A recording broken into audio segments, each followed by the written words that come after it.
So after the disappointment that was Spider-Man 2, it's good to know that X-Men Days of Future Past may actually be one of the best movies of 2014.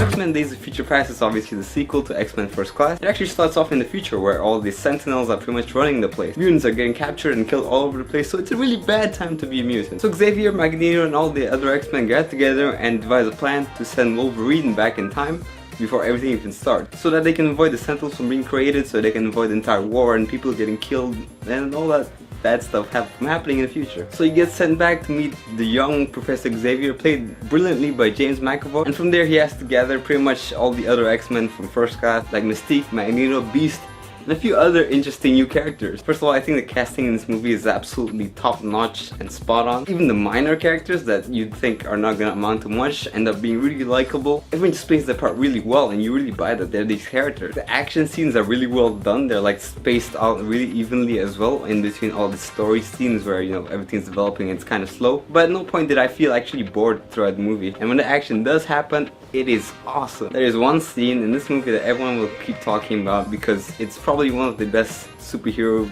movie scenes I've ever seen in my life. You'll know it when you see it. I'm not gonna say anything else. I want you guys to see it for yourself. Another thing I really liked is that they had everyone show their powers. Like pretty much every mutant in the movie was able to show like their powers at least once. And the way they did it was awesome, and they introduced some new heroes that we've not seen in any X-Men movies before. So there's like no shortage in any department here. I mean, you got great story, great effects, great acting, great action, great pacing. I can't really think of anything that's, you know, glaringly bad about this movie because there really isn't any. Okay, the story deals with time travel, and with that obviously gonna have some confusion when they change his history.